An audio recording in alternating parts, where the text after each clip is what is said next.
ब्रह्मरूपमादिमुद्धशेषसर्वभाषकं भावषट्कहीनरूपनित्यसत्यमद्वयं ममनोति गोचरं च नेति नेति भावितं तं नमामि देवदेव रामकृष्णमीश्वरम्।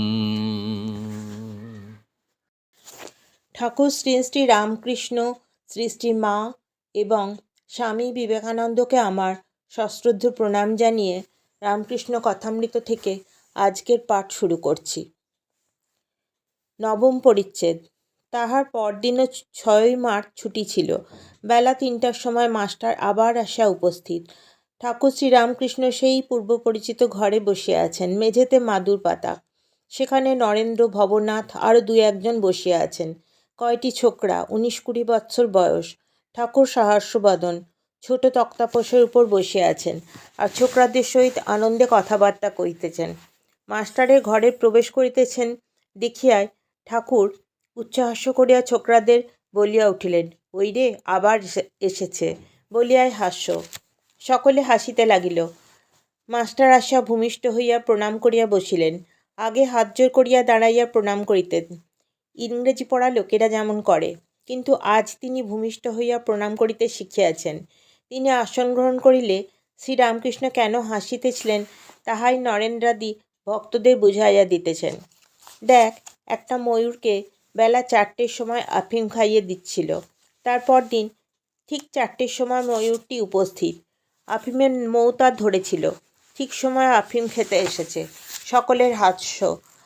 মাস্টার মনে মনে ভাবিতেছেন, ইনি ঠিক কথাই বলিতেছেন। বাড়িতে যাই, কিন্তু দিবানিশি ইহার দিকেই মন পড়িয়া থাকে। কখন দেখিব কখন দেখিব, এখানে কে যেন টেনে আনলে। মনে করলে অন্য জায়গায় যাবার জো নাই, এখানে আসতেই হবে। এইরূপ ভাবিতেছেন। ঠাকুর এদিকে ছোকরাগুলির সহিত অনেক ফষ্টি নষ্টি করিতে লাগিলেন, যেন তারা সমবয়স্ক। হাসির লহরী উঠিতে লাগিল, যেন আনন্দের হাট বসিয়াছে। মাস্টার অবাক হইয়া এই অদ্ভুত চরিত্র দেখিতেছেন। ভাবিতেছেন, ইহারই কি পূর্বদিনে সমাধি ও অদৃষ্টপূর্ব প্রেমানন্দ দেখিয়াছিলাম? সেই ব্যক্তি কি আজ প্রাকৃত লোকের ন্যায় ব্যবহার করিতেছেন? ইনিই কি আমায় প্রথম দিন উপদেশ দিবার সময় তিরস্কার করিয়াছিলেন? ইনিই কি আমায় তুমি কি জ্ঞানী বলেছিলেন? ইনিই কি সাকার নিরাকার দুই সত্য বলেছিলেন? ইনিই কি আমায় বলেছিলেন যে ঈশ্বরই সত্য আর সংসারের সমস্তই অনিত্য? ইনিই কি আমায় সংসারে দাসীর মতো থাকতে বলেছিলেন? ঠাকুর শ্রীরামকৃষ্ণ আনন্দ করিতেছেন ও মাস্টারকে একবার দেখিতেছেন। দেখিলেন তিনি অবাক হইয়া বসিয়া আছেন। তখন রামলালকে সম্বোধন করিয়া বলিলেন, দেখ, এর একটু উমের বেশি কি না, তাই একটু গম্ভীর। এরা এত হাসি খুশি করছে, কিন্তু এ চুপ করে বসে আছে। মাস্টারের বয়স তখন 27 বৎসর হইবে। কথা কহিতে কহিতে পরম ভক্ত হনুমানের কথা উঠিল। হনুমানের পট একখানি ঠাকুরের ঘরের দেওয়ালে ছিল।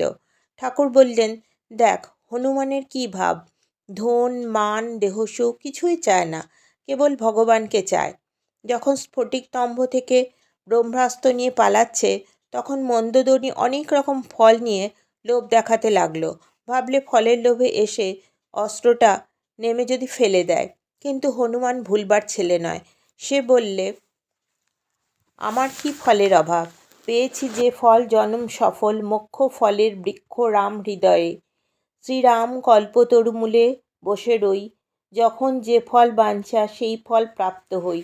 ফলের কথা কই, ধনী গো, ও ফলগ্রাহক নই, যাব তোদের প্রতিফল যে দিয়ে। ঠাকুর এই গান গাহিতেছেন। আবার সেই সমাধি, আবার নিস্পন্দ দেহ, স্তিমিত লোচন, দেহ স্থির, বসিয়া আছেন। ফটোগ্রাফে যেরূপ ছবি দেখা যায়। ভক্তেরা এইমাত্র এত হাসি খুশি করিতেছিলেন, এখন সকলেই এক দৃষ্টি হইয়া ঠাকুরের সেই অদ্ভুত অবস্থা নিরীক্ষণ করিতেছেন। সমাধি অবস্থা মাস্টার এই দ্বিতীয়বার দর্শন করিলেন। অনেকক্ষণ পরে এই অবস্থার পরিবর্তন হইতেছে। দেহ শিথিল হইল, মুখ সহাস্য হইল, ইন্দ্রিয়গণ আবার নিজের নিজের কার্য করিতেছে। চোখের কোণ দিয়া আনন্দাশ্রু বিসর্জন করিতে করিতে ঠাকুর রাম রাম এই উচ্চারণ করিতে লাগিলেন। মাস্টার ভাবিতে লাগলেন, এই মহাপুরুষই কি ছেলেদের সঙ্গে ফচকেমি করিতেছিলেন? তখন ঠিক যেন 5 বৎসরের বালক। ঠাকুর পূর্ববৎ প্রকৃতিস্থ হইয়া আবার প্রাকৃত লোকের ন্যায় ব্যবহার করিতেছেন। মাস্টারকেও নরেন্দ্রকে সম্বোধন করিয়া বলিলেন, তোমরা দুজনে ইংরেজিতে কথা কও ও বিচার করো, আমি শুনব। মাস্টার ও নরেন্দ্র উভয়ে এই কথা শুনিয়া হাসিতেছেন। দুজনে কিছু কিছু আলাপ করিতে লাগিলেন, কিন্তু বাংলাতে। ঠাকুরের সামনে মাস্টারের বিচার আর সম্ভব নয়। তাহার তর্কের ঘর ঠাকুরের কৃপায় একরকম বন্ধ। আর কিরূপে তর্ক বিচার করিবেন? ঠাকুর আর একবার জিদ করিলেন, কিন্তু ইংরেজিতে তর্ক করা হইল না। 10ম পরিচ্ছেদ। অন্তরঙ্গ সঙ্গে। আমি কে? 5টা বাজিয়াছে। ভক্ত কয়টি যে যার বাড়িতে চলিয়া গেলেন। কেবল মাস্টার ও নরেন্দ্র রহিলেন। নরেন্দ্র গাড়ি লইয়া হাঁসপুকুরের ও ঝাউতলার দিকে হাঁসপুকুরে ও ঝাউতলার দিকে মুখ ধুইতে গেলেন। মাস্টার ঠাকুরবাড়ির এদিক ওদিক পায়চারি করিতেছেন। কিয়ৎক্ষণ পরে কুঠির কাজ দিয়ে হাঁসপুকুরের দিকে আসিতে লাগিলেন। দেখিলেন পুকুরের দক্ষিণ দিকে সিঁড়ি চাতালের উপর শ্রীরামকৃষ্ণ দাঁড়াইয়া। নরেন্দ্র গাড়ু হাতে করিয়া মুখ ধুইয়া দাঁড়াইয়া আছেন। ঠাকুর বলিতেছেন, দেখ, আর একটু বেশি বেশি আসবি। সবে নতুন আসছিস কি না? প্রথম আলাপের পর নূতন সকলেই ঘন ঘন আসে, যেমন নূতন পতি। নরেন্দ্র ও মাস্টারের হাস্য। কেমন, আসবি তো? নরেন্দ্র ব্রাহ্ম সমাজের ছেলে। হাসিতে হাসিতে বললেন, হ্যাঁ, চেষ্টা করব। সকলে কুঠির পথ দিয়ে ঠাকুরের ঘরে আসিতেছেন। কুঠির কাছে মাস্টারকে ঠাকুর বলিলেন, দেখ, চাষারা হাটে গরু কিনতে যায়। তারা ভালো গরু মন্দ গরু বেশ চেনে। লেজের নিচে হাত দিয়ে দেখে। কোনো গরু লেজে হাত দিলে শুয়ে পড়ে, সে গরুকে কেনে না। যে গরু লেজে হাত দিলে তিরিং মিরিং করে লাফিয়ে উঠে, সেই গরুকেই পছন্দ করে। নরেন্দ্র সেই গরুর জাত, ভিতরে খুব তেজ। এই বলিয়া ঠাকুর হাসিতেছেন। আবার কেউ কেউ লোক আছে যেন চিঁড়ের ফলার, আঁট নাই, জোর নাই, ভ্যাত ভ্যাত করছে। সন্ধ্যা হইল। ঠাকুর ঈশ্বর চিন্তা করিতেছেন। মাস্টারকে বললেন, তুমি নরেন্দ্রর সঙ্গে আলাপ করোগে, আমায় বলবে কীরকম ছেলে। আরতি হইয়া গেল। মাস্টার অনেকক্ষণ পরে চাঁদনির পশ্চিম ধারে নরেন্দ্রকে দেখিতে পাইলেন। পরস্পর আলাপ হইতে লাগিল। নরেন্দ্র বললেন, আমি সাধারণ ব্রাহ্ম সমাজের, কলেজে পড়িতেছি, ইত্যাদি। রাত হইয়াছে। মাস্টার এবার বিদায় গ্রহণ করিবেন, কিন্তু যাইতে তার পারিতেছেন না। তাই নরেন্দ্রর নিকট হইতে চলিয়া আসিয়া ঠাকুর শ্রীরামকৃষ্ণকে খুঁজিতে লাগিলেন। তাহার গান শুনিয়া হৃদয় মন মুগ্ধ হইয়াছে। বড় সাধ যে আবার তাঁর শ্রীমুখে গান যদি শুনতে পান।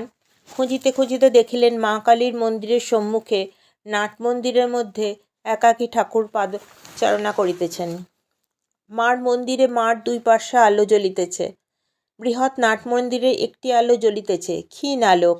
আলো ও অন্ধকার মিশ্রিত হইলে যেরূপ হয়, সেইরূপ নাট মন্দিরে দেখাইতেছিল।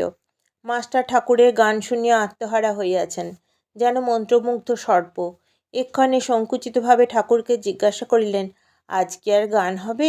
ঠাকুর চিন্তা করিয়া বললেন, না, আজ আর গান হবে না। এই বলে কি যেন মনে পড়িল। অমনি বললেন, তবে এক কর্ম করো, আমি বড়লরামের বাড়ি কলিকাতায় যাব, তুমি যেও, সেখানে গান হবে। আজ এই পর্যন্তই। ঠাকুর শ্রী শ্রী রামকৃষ্ণ পরমহংস, শ্রী শ্রী মা ও স্বামী বিবেকানন্দকে আমার সশ্রদ্ধ প্রণাম জানাই। আপনারা সকলে ভালো থাকুন। নমস্কার। ধর্মহানহারকং তধর্ম কর্ম বারকং লোকধর্মচারণঞ্চ সর্বধর্মকোবিদম ত্যাগি সব্য নিত্য পাবনং হৃপঙ্কজম ত্বং নমামি দেবদেব রামকৃষ্ণমীশ্বরম तं नमामि देवदेव रामकृष्णमीश्वरम् तं नमामि देवदेव रामकृष्णमीश्वरम्।